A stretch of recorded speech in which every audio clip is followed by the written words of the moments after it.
Bismillahirrahmanirrahim. Alhamdulillahilladzi tahabbaba ila ibadihi bi anwa'in ni'am kay yarji'u wa yashkuru ala ma an'am. Ashhadu an la ilaha illallah wahdahu la syarika lah al-malikul a'zam wa ashhadu anna sayyidana Muhammadan abduhu wa rasuluhul mukarram.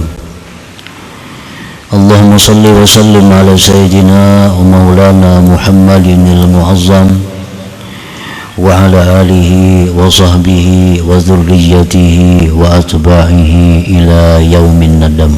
Amma ba'du. Yang kita hormati dan kita cintai para habaib dan para alim ulama, guru-guru agama, para muhibbin, hadirin hadirat rahimakumullah. Puji dan syukur kita haturkan kehadirat Allah yang mana pada malam ini kembali Allah kumpulkan kita bersama-sama di majlis yang penuh berkah dan rahmat ini. Salawat dan salam kita haturkan kepada junjungan kita Nabi besar Muhammad sallallahu alaihi wasallam dan kepada seluruh keluarga, para sahabat, zuriat dan pengikut beliau. Para muhibbin rahimakumullah, al-hikmatul haliyatu wasittun minal hikamil ataiyah. Qala al-imam Ahmad ibn Athaillah as-Sakandari rahimahullah wa nafa'ana bi'ulumi. Hikmah yang ke-61 dari al-hikamil ataiyah. Berkata Imam Ahmad ibnu Athaillah as-Sakandari rahimahullah wa nafa'ana bi'ulumi, man lam yuqbil 'ala Allah bimulatafatil ihsan siqa ilaihi bisalasilil imtihan. Yang artinya, barang siapa yang tidak berhadap atas Allah dengan kelembutan perbuatan baik Allah, niscaya dia dihalau kepada Allah dengan rantai-rantai ujian.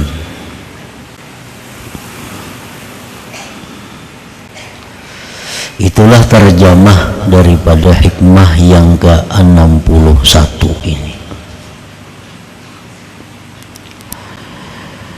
Sunnatullah istida'aul ibad li ta'atihi wa khidmatihi bi sa'atil arzaq wa dawamil mu'afah liyarji'u ila Allah bi ni'matihi fa in lam yaf'alu ibtalahum bi anwa'il mihani wad dharra la'allahum yarji'un. Muraduhu ta'ala ruju'ul ibad ilai kilal fariqain yuradu bihima al khair was sa'adah.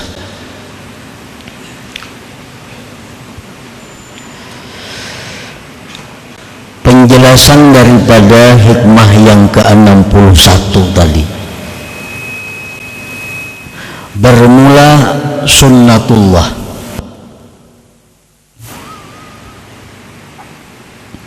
mengajak hamba untuk taat kepadanya, mengabdi kepadanya dengan keluasan rezeki dan selalu afiat, agar mereka itu kembali kepada Allah dengan nikmatnya. Nah, maksudnya adalah bahwa Allah Ta'ala itu mengajak kita agar kita ini mencintai Allah, agar kita ini berhadap kepada Allah. Allah mengajak itu dengan memberikan berbagai macam nikmat, memberikan dengan berbagai macam rezeki, memberikan dengan berbagai macam kesehatan dan keafiatan. Jadi nikmat-nikmat yang kita terima dari Allah itu sebenarnya adalah ajakan dari Allah agar kita ini cinta kepadanya, agar kita ini kembali kepadanya, agar kita ini khidmat kepada Allah. Nah, para muhibbin rahimakumullah, jadi setiap nikmat yang kita terima, setiap nikmat yang kita terima, nikmat itu berkata kepada kita, andai kata kita ini punya hati yang bersih, kita mendengar apa kata-kata nikmat itu begitu jatuh ke tangan kita. Nah, nikmat itu berkata kepada kita, ujar nikmat, hai orang yang mendapatkanku, ingatlah engkau kepada Allah, kembalilah engkau kepada Allah, cintailah Allah, karena dialah yang mencipta dan menyampaikan nikmat ini kepada engkau. Nah, setiap nikmat berkata demikian. Tetapi karena kita ini punya hati yang tebal, hati kita yang masih gelap, maka kita tidak mendengar bisikan nikmat itu kepada kita. Sehingga begitu kita dapat nikmat, kita lupa kepada Allah. Kita dapat nikmat, kita merasa itu adalah kemampuan kita mendapatkannya. Itu karena mata hati kita, karena hati kita masih gelap. Nah, para muhibbin rahimakumullah, jadi Allah subhanahu wa ta'ala itu setiap memberikan nikmat itu artinya adalah ajakan agar kita cinta kepada Allah, agar kita mensyukuri nikmat itu, agar kita berkhidmat kepada Allah yang memberikannya.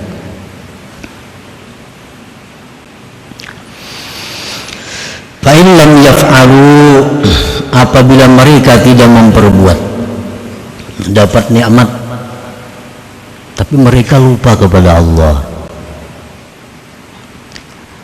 bahkan mereka gunakan nikmat itu untuk berpuya-puya, mereka gunakan nikmat untuk meluluskan hawa nafsu syahwatnya, mereka tidak menggunakan nikmat untuk menambah khidmat kepada Allah. Nah, bila demikian, ibtalahum bi anwa'il mihan wad dharra, Allah berikan dia bala dengan macam-macam kesusahan, kesengsaraan, la'allahum yarji'un, agar mereka itu sadar kembali kepada Allah. Muraduhu ta'ala ruju'ul ibad ilaih, tujuan Allah itu hanya satu, adalah agar hamba ini kembali kepada Allah. Nah, jadi Allah berikan nikmat tujuannya agar kita kembali kepada Allah. Allah berikan kita kesengsaraan agar kita kembali kepada Allah.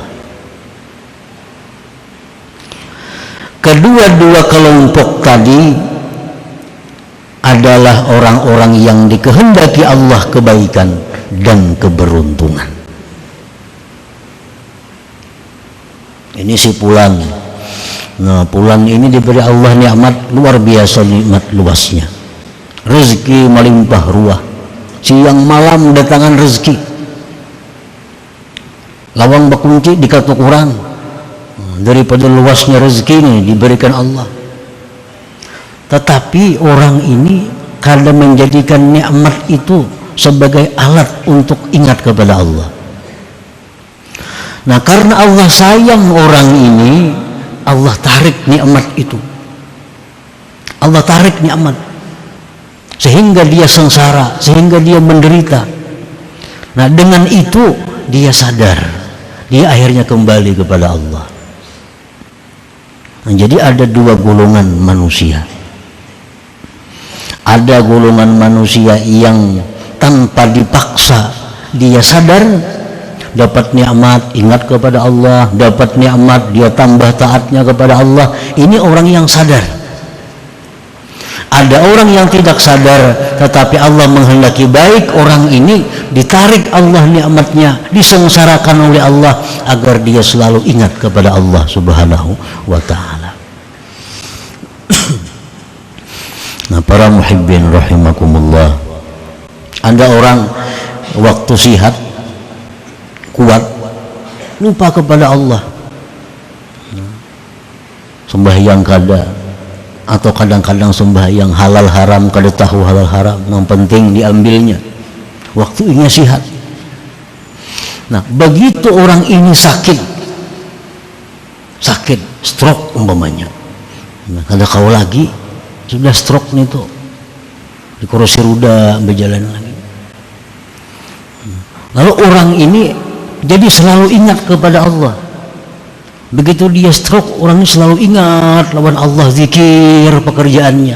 Dulu kada tahu zikir, sudah stroke ini zikir, salawat, ingat kepada Allah. Nah, Imam Ghazali mengatakan orang yang seperti ini jangan berubat baik garing. Baik garing. Imam Ghazali dalam Ihya Ulumuddin mengatakan bahwa orang yang seperti ini kada usah ke dokter, dia di kursi roda aja, karena dia banyak ingat kepada Allah. Ketimbang dia sihat, kelakuannya lupa kepada Allah, melanggar hukum-hukum Allah Subhanahu wa ta'ala.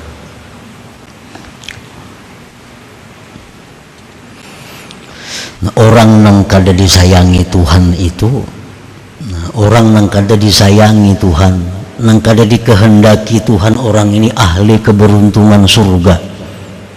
Dia dapat nikmat lupa kepada Allah, ditambah Tuhan lagi nikmatnya, tambah lupa lagi, akhirnya mati dalam keadaan diistidrat, dilanjur oleh Allah. Nah, ini orang naudzubillah, orang yang tidak dikehendaki Allah kebaikan, orang yang tidak dikehendaki Allah penghuni surga.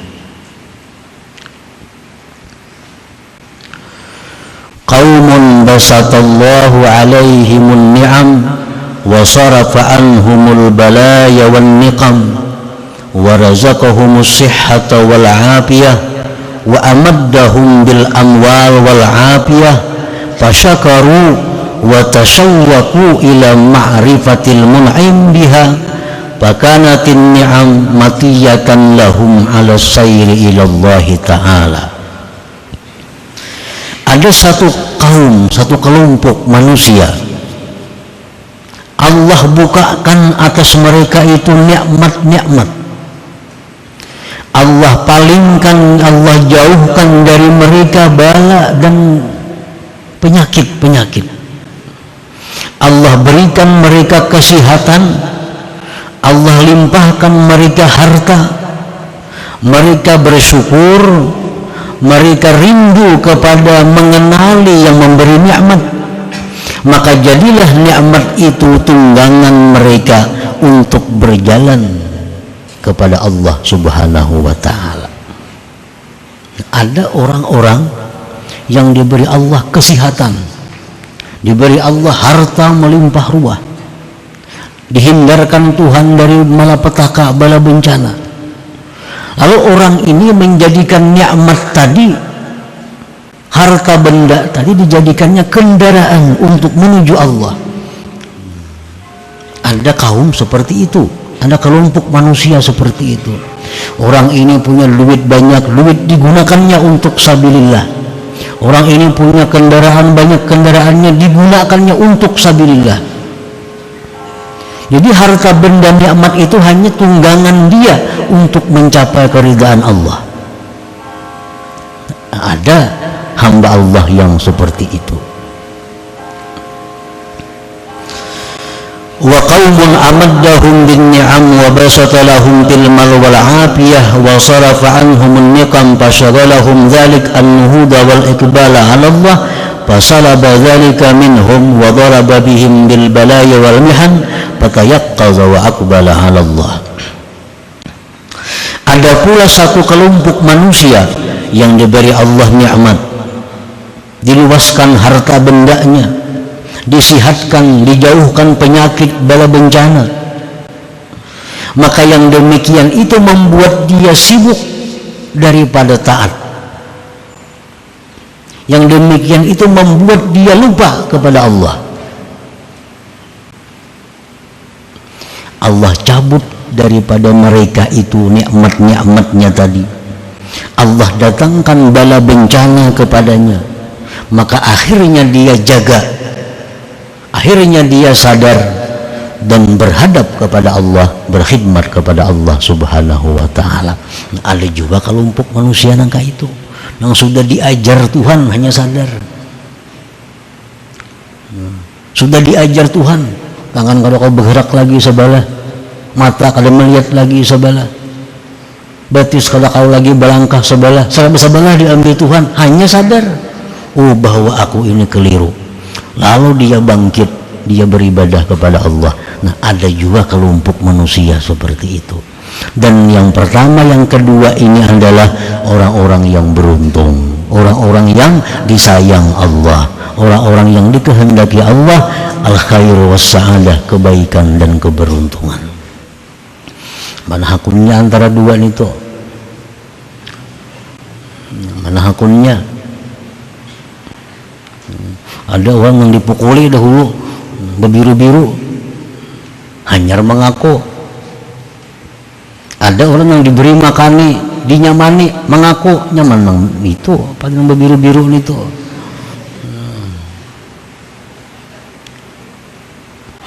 Itulah isyarat firman Allah dalam Al-Quran, walillahi yasjudu man fis samawati wal ardi taw'an wa karha.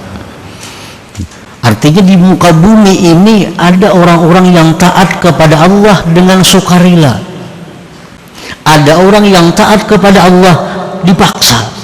Iya, yang tadi diambil sudah kesehatan, diambil Tuhan harta benda, hanya taat. Tapi kedua-duanya itu adalah beruntung, kedua-duanya adalah disayangi oleh Allah subhanahu wa ta'ala. Nah, para muhibbin rahimakumullah, an-nasu ala salasati aqsam, manusia terbagi 3 kelompok. Kelompok yang pertama disebut ahlus shimal, artinya orang-orang kiri, orang-orang kiri. Wa ahlul yamin, yang kedua orang-orang kanan. Yang ketiga was-sabiqun, ada kelompok yang dinamakan as-sabiqun. Nah, jadi manusia ini seluruhnya kada lepas daripada 3 kelompok itu. Ada orang kiri, ada orang kanan, ada orang yang cepat, yang melaju, as-sabiqun. Amma ahlus shimal fala kalama alaihim idla iqbala lahum 'ala Allahi asla. Adapun kelompok kiri, orang-orang kiri, fala kalama alaihim, itu kada perlu dibicarakan, karena mereka itu tidak berhadap kepada Allah sama sekali. Itu kada perlu diuraikan. Ini orang yang diperbudak oleh hawa nafsunya, diperbudak oleh duniawinya. Tujuannya adalah semata-mata untuk mencapai kesenangan dunia. Walaupunnya sembahyang, puasa, berzakat, naik haji, umrah, tapi tujuannya semuaan untuk kesenangan dunia. Ingin sembahyang, tujuannya supaya awak sihat. Ingin berzakat, tujuannya supaya hartanya bertambah. Ingin puasa, tujuannya supaya ini. Ingin naik haji, semuaan tujuannya duniawi. Nah, itu ahlus shimal, itu kada perlu dibicarakan. Wa amma ahlul yamin, adapun orang-orang ahlul yamin, falahum iqbalun 'ala Allah lakin la khususiyyata lahum li'annahum iktafau bi zahiri syari'ah wa lam yaltafitu ila suluki tariqatin wala haqiqah. Adapun ahlul yamin, mereka itu orang-orang yang berhadap kepada Allah, tetapi orang ini tidak ada keistimewaannya, karena mereka itu hanya mencukupkan diri dengan zahir syariat, tidak menoleh kepada tarikat dan hakikat. Hanya sembahyang yang penting sah sembahyangnya, perkara diterima kada diterima itu kada perhatian. Ini puasa yang penting puasanya itu sah, diterima Tuhan atau kada itu kada diurusnya. Nah ini ahlul yamin.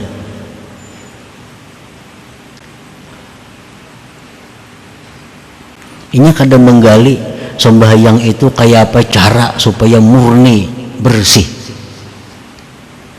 Ini kada menggali apa hakikat dari sembahyang itu.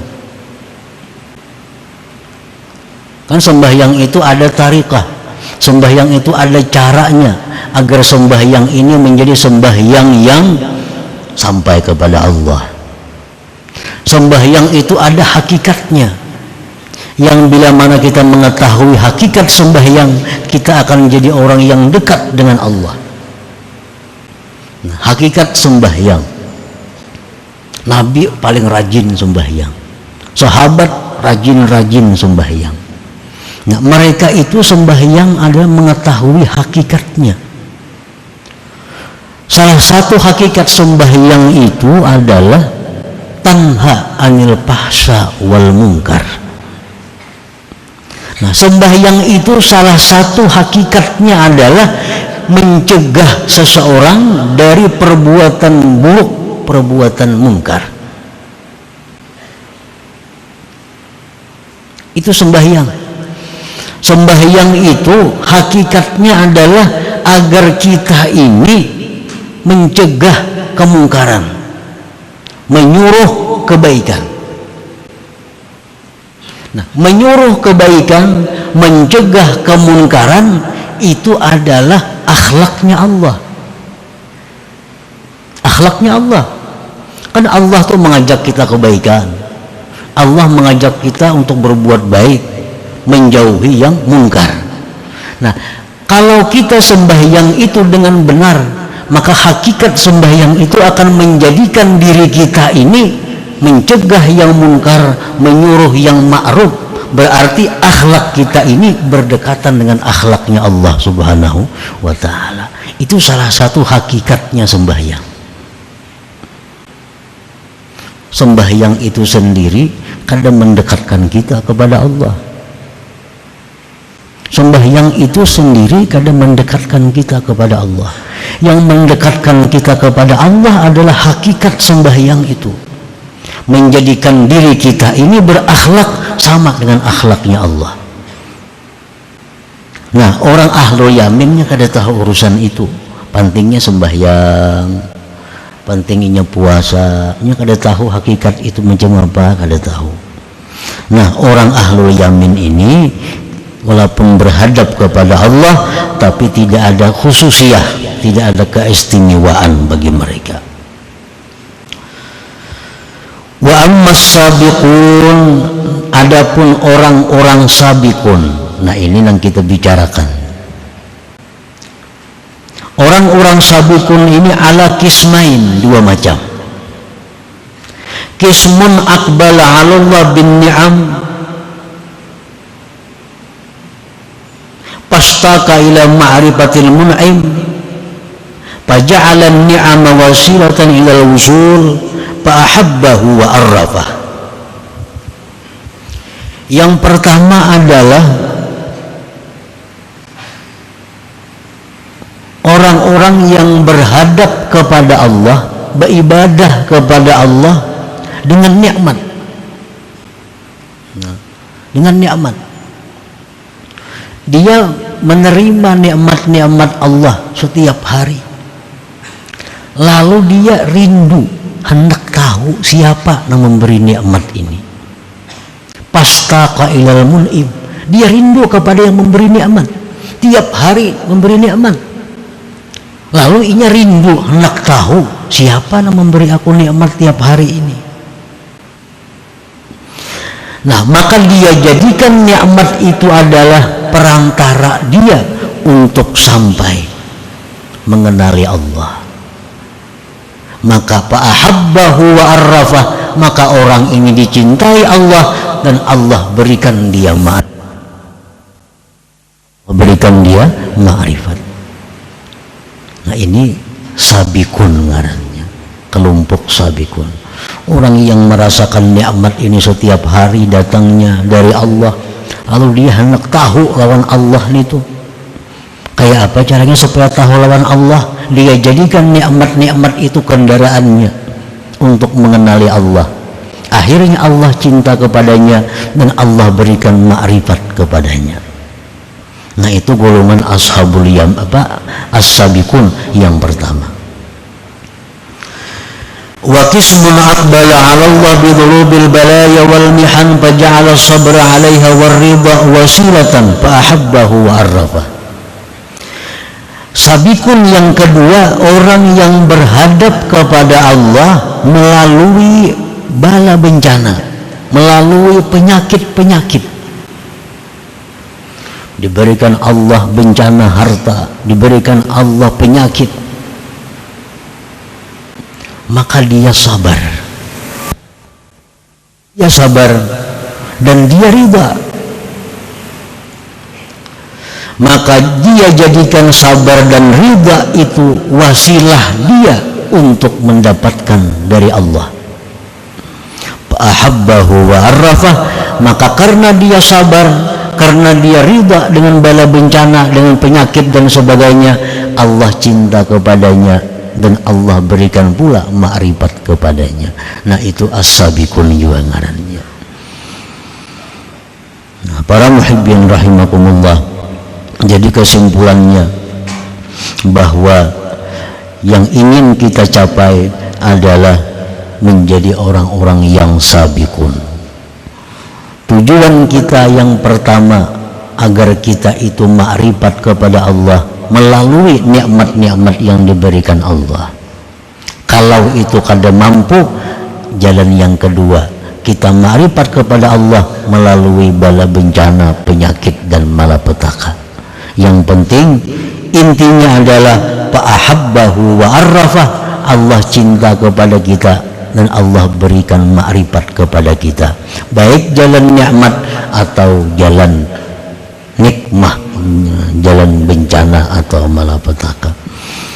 Nah, para muhibbin rahimakumullah, selanjutnya hikmah yang ke-62. La hadratin Nabi sallallahu alaihi wasallam al-Fatihah.